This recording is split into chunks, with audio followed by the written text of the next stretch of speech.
সালাম আলাইকুম। নির্বাচন ডাকসু জাকসু শেষ হলো।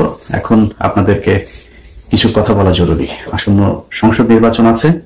সেই নির্বাচনে বিএনপির অবস্থা কি হবে, তাদের অবস্থান কি হবে, তাদের দলীয় যে পলিসি সেটা কেমন হবে, সে বিষয়গুলো নিয়ে একটু আলোচনা করা দরকার। আমরা গেল 5 তারিখ থেকে 5 আগস্টের পর থেকে যদি নাকি বিএনপির সভা সমাবেশ বক্তব্য স্লোগান এগুলো শুনি, তাহলে মনে হবে যেন একটা আওয়ামী লীগের স্লোগান শুনছি, একজন আওয়ামী লীগের মানুষের বক্তব্য শুনছি। মাওলানা ভাসানী বলেছিলেন যে দাদারা যখন তোমাদের প্রশংসা করবে তখন তুমি বুঝবা যে তোমার দেশের বিরুদ্ধে গিয়েছ।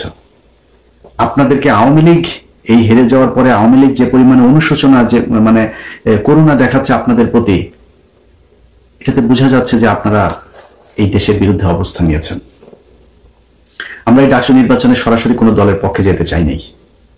ডাকসু নির্বাচনের আগে আপনাদের যে ক্যাম্পেইন, এই গেল 1 মাস ব্যাপী, এই ক্যাম্পেইনে আপনারা একটা জিনিস পরিষ্কার করেছেন যে এই দেশকে আপনারা আবার সেই আওয়ামী লীগের মতো বিভাজনের রাজনীতির দিকে ঠেলে দিতে চান। আমার তো ভাই বিএনপি নাই, জামাত নাই, আমি তো কোনো দল করি না। আমার দল একটা, আমি আগে বলেছি আমি এন্টি ইন্ডিয়ান। আপনি সেই ইন্ডিয়ানকে যখন, ইন্ডিয়ান ন্যারেটিভকে যখন আপনি প্রতিষ্ঠিত করতে যাবেন, আপনি যেই হন, আমার বাপ হইলেও আমার যায়ও না আসেও না, আমি তার বিরুদ্ধে অবস্থান নেব।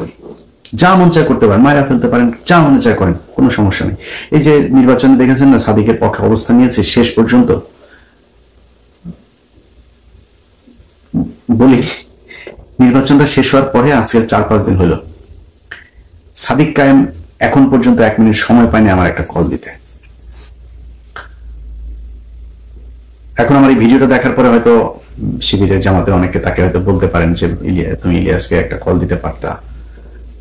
আমার সাদিক কায়েম যেই জায়গায় আছে, যেটা করছে, আমি এটা পছন্দ করি। সাদিক কায়েমের জন্য আরো দোয়া থাকলো, সাদিক কায়েম আরো অনেক উপরে উঠা যাক। সাদিক কায়েম যেই কাজ করছে, আমি তার ওই কাজে কোনো না কোনো ভাবে সহায়তাই করবো। কিন্তু এই পৃথিবীতে যতদিন বেঁচে থাকবো, তার সাথে আমার জীবনে কোনোদিন কথা হবে না। তার দরজা আমার কাছে, আমি বিশাল প্রভাবশালী ক্ষমতাশালী কিছু না, কিন্তু তার দরজা আমার জন্য সারা জীবনের জন্য বন্ধ।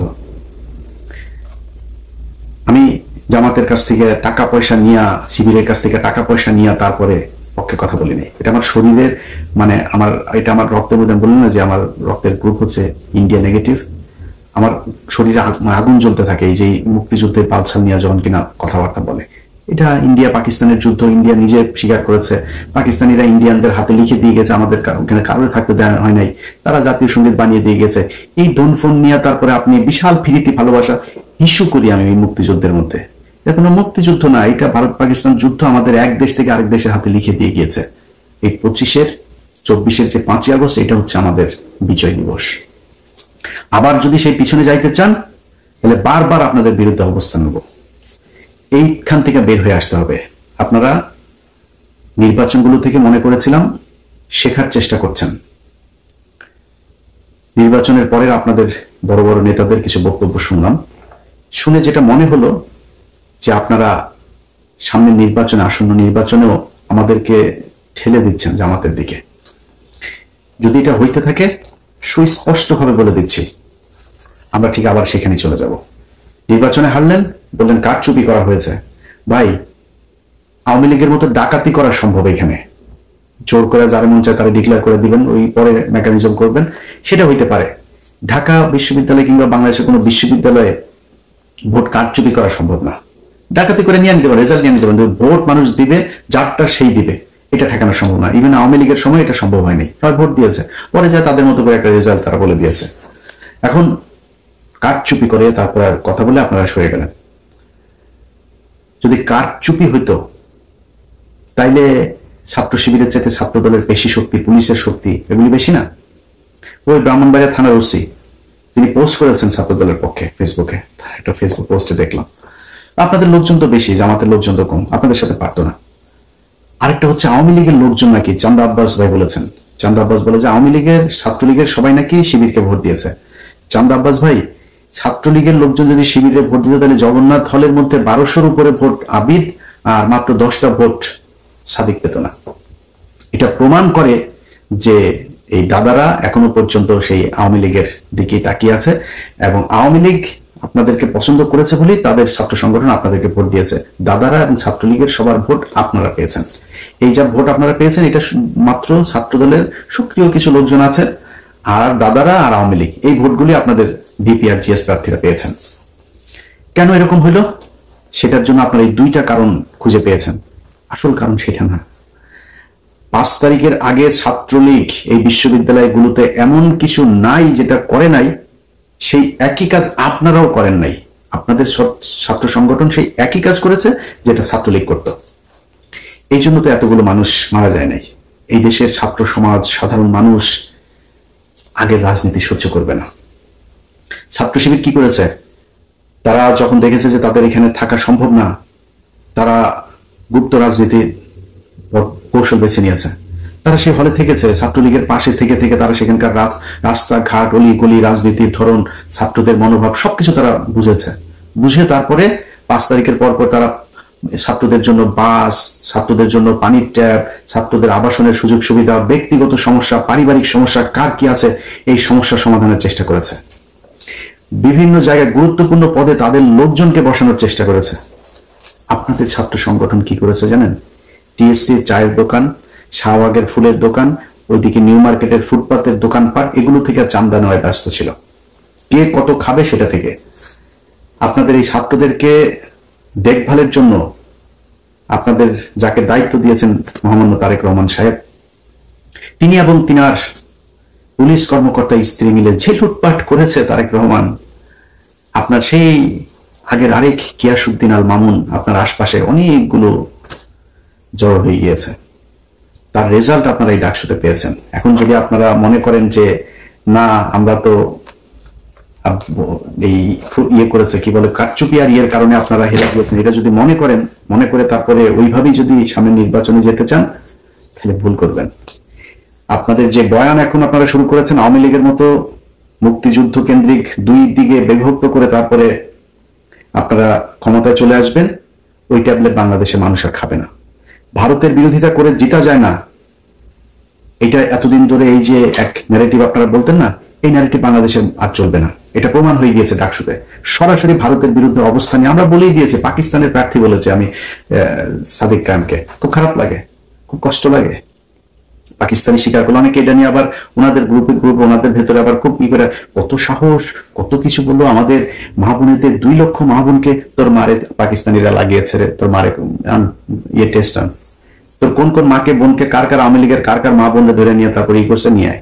বাট তারপরে তর্কের খাতিরে ই করি বাঁচার জন্য। এখন আমি যদি বলি যে পাকিস্তানের মিলিটারিরা আমাদের মা বোনদেরকে ধর্ষণ করেছে, ধর্ষণ এই কথা যদি বলি তাহলে তো বাংলাদেশের সব জারজ, আমি তো সেটা এটা বলবো না, আমি এটা বিশ্বাসও করি না, আমি এটা জানিও না। তারপরেও কি বলি? জিতার জন্য বলি, আমার বাবা, আমার দাদা, আমার পূর্বপুরুষ সবাই রাজাকার ছিল। আমার বাবা, দাদা, চাচারা মিলে তোদের মা বোনদেরকে পাকিস্তানের ক্যাম্পে দিয়ে এসেছে, তোদের মা বোনদেরকে জিনিস প্রোটেকশন ছাড়া তারপর লাগিয়েছে, তোরা পয়দা হওয়া। এটাতে লস আছে? বলেন লস আছে? আমার বাপ রাজাকার থাকলে আমার ঘরে তো পাকিস্তানি আসে নাই। আমার বাপ তো আমার মারে নিয়ে দিয়ে আসবে, তোর মারে নিয়ে দিয়ে আসে, তোদের মাদেরকে নিয়ে দিয়ে এসছে। লাভজনক যেটা সেটা তো বলবে, লাভ কেনা বুঝে। আমি লাভজনক জায়গায় আছি, এখানে মাঝে মধ্যে বলি খুব খারাপ লাগে পাকিস্তানি। আরে বেটা, পাকিস্তানি তুই যে মানুষরা যে পাকিস্তানি রাজাকার বলিস, পাকিস্তানে যায় নাই কোনোদিন। পাকিস্তানের রাজাকার যাদের বলিস তারা জানে, তোদের হিন্দুস্তানের রাজাকাররা সবাই এখন তার হিন্দুস্তানে আছে, সব ওইখানে গিয়ে আছে। সমস্যা হইলেই দৌড় দিয়া তোরা ওইখানে যাস সারা জীবন। তোরা হচ্ছে দাদাদের পয়দা। এই দাদারা তোদেরকে বর্ডারের ওই পারে গিয়েছিলি, তারপর ওইখানে যাওয়ার পরে তোদেরকে প্রোডাকশন দিয়ে দিয়েছে, এখনো তোরা সেই রক্তের টান ভুলতে পারিস না। তো এই দাদাদের যেই রক্তের টানে যারা এই দেশে রাজনীতি করে তাদের সংখ্যা কিন্তু কম, খুব কম সংখ্যক লোকজন এই আপনাদেরকে ভোট দিতে পারবে, যাদের ভোট আপনারা নিতে চাচ্ছেন। এর বাইরে কিন্তু আর কারো ভোট পাবেন না। অতএব ওই ন্যারেটিভ থেকে আপনাকে বের হয়ে আসতে হবে। বিএনপি যদি মনে করে যে শুধুমাত্র আমরা আওয়ামী লীগের মতো এই পলিসি খাটায় তারপরে নির্বাচনে গিয়ে পাশ করে আসবো, তাহলে বিএনপিকে মাথায় রাখতে হবে তাদের অবস্থা, তাদের ভবিষ্যৎ এই আওয়ামী লীগের যা হয়েছে সেই রকমই হবে। সিদ্ধান্ত আপনাদের, সিম্পল, খুবই সিম্পল ইকুয়েশন। যেটা আপনারা মেনে নিতে চান আপনাদের সিদ্ধান্ত, আপনারা যেদিকে যাবেন এবার যান। আমরা বাংলাদেশের মানুষ, আমরা যারা কিনা এই মুক্তিযুদ্ধের এইসব এই বয়ান টয়ান এগুলোর ব্যাপারে যাদের অ্যালার্জি আছে আমাদের, আমরা আপনাদের এই মুক্তিযুদ্ধ নিয়ে খুব কাজ করতে চাই। আমরা এখনো চাই মুক্তিযুদ্ধে কতজন মানুষ মারা গিয়েছে খুঁজে বার করেন, মুক্তিযুদ্ধে কতজন নারী ধর্ষিত হয়েছে, আদৌ হয়েছে কিনা সেটা খুঁজে বের করেন, কতজন রাজাকার ছিল, কারা রাজাকার ছিল, কারা মুক্তিযোদ্ধা ছিল, আদৌ কোনো মুক্তিযোদ্ধা ছিল কিনা এটা আমরা দেখতে চাই। ভারত আসলো, আসিয়া তারপরে আপনাদেরকে 13 দিনে যুদ্ধ করে দেশ দখল করে নিয়ে তারপরে আপনাদেরকে বললো এই তোমরা স্বাধীন হয়েছে, আর তোমরা স্বাধীন হয়ে গেল। কিসের বালের স্বাধীনতা? এটার নাম স্বাধীনতা?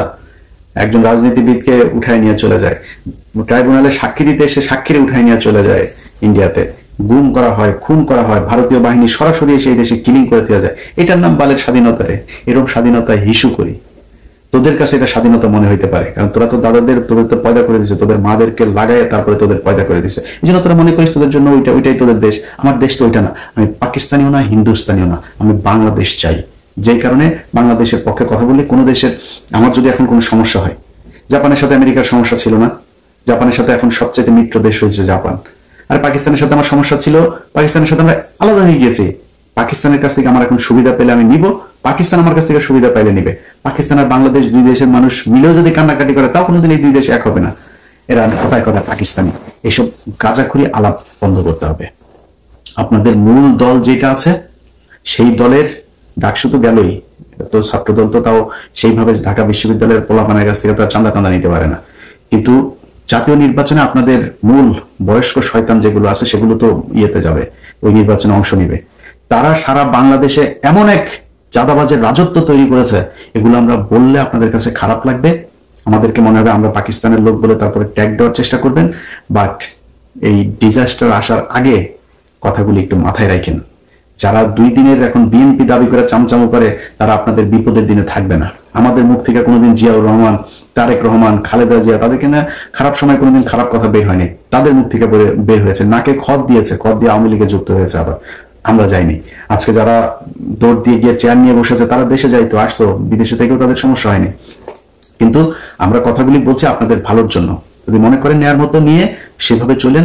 যারা এই বুড়া শয়তানগুলো আপনাদের আছে, এগুলি যে সামনে নির্বাচনে যাবে, এলাকায় আপনাদের যে অবস্থা, যে ইমেজ, একটু খোঁজ নিয়ে দেখেন। আপনাদের যে পুলিশ টুলিশ গোয়েন্দা সংস্থা বিভিন্ন জায়গায় বসে আছেন, এগুলো তো সব আপনাদের নিজের লোক না, তো টাকা পয়সা নিয়ে আপনাদের লোকজনরা বসিয়ে দিয়েছে। এরা আপনাদের সত্যি তথ্য জানাবে না, গোয়েন্দা তথ্য কি আসলে, ওই খবরটা আপনাদেরকে জানাবে না। যাই হোক, অনেক কথা বললাম। বিশ্বের মূল কথা হচ্ছে যে বিএনপি ভাই, আমি এই নির্বাচনের পরে আমার এটা বললাম যে জামাতের আমিরের সাথেও কথা হয়েছিল ডাকসু নির্বাচনের পরে, ওইখানে বিএনপির কোনো লোকজন ছিল না। আমি ওনাকে বলেছি যে ভাই, আমার মনে হয় এই মুহূর্তে বিএনপির ক্ষমতায় আসা উচিত। আমি ডাকসুতে আপনাদের পাশে ছিলাম, কিন্তু আমি জাতীয় নির্বাচনে আমি এখনো চাই বিএনপির ক্ষমতায় আসুক। কারণ এই যে একটা যেই সময়টা যাচ্ছে, এই সময়টাতে আন্তর্জাতিক বিশ্ব যেন আমাদেরকে ইসলামী কোনো ট্যাগ দিতে না পারে, এটার জন্য আমাদেরকে ইতে আসা উচিত, বিএনপির ক্ষমতায় আসুক। বিএনপি ভুলভাল করবে, 5 বছর পরে তারপর জামাত ক্ষমতায় আসুক, এই 5 বছরে বাংলাদেশ গুছিয়ে নেবে, এটা আমার বিশ্বাস। যে কারণে তাদের একটু ধৈর্য ধরে আমি বলেছি যে আপনারা, আমি চাই যে বিএনপি কে আসবে সেটা বাংলাদেশের মানুষ ডিসাইড করবে, এটা আমার কিছু না। কিন্তু আমার যদি এখন বিএনপি যদি মনে করে যে আমাদের মতো করে চলবে, তাহলে বিএনপির পক্ষে থাকবো। আর যদি বিএনপি মনে করে সেই আওয়ামী লীগের মতো ইন্ডিয়ার কথা শুনে তারপরে ক্ষমতায় আসবে, ভাই, ইন্ডিয়ার বিরুদ্ধে যায় ক্ষমতায় আসা যায় না, এই কথা এখন আর বাংলাদেশের মানুষ কিনবে না। আপনাদের বিশ্বাস করা উচিত। অতএব আপনারা ফিরে আসেন, ফিরে এসে তারপরে জনগণ যেটা চায় সেটা মেনে নেন, জনগণের মতো করে চলেন, জনগণের ভোট অবশ্যই আপনারা পাবেন। আবারও বলছি, সামনে নির্বাচনে আমরা চাই বিএনপি সঠিক পথে থাকুক এবং বিএনপি নির্বাচিত হয়ে এই দেশের রাষ্ট্রীয় ক্ষমতায় আসুক।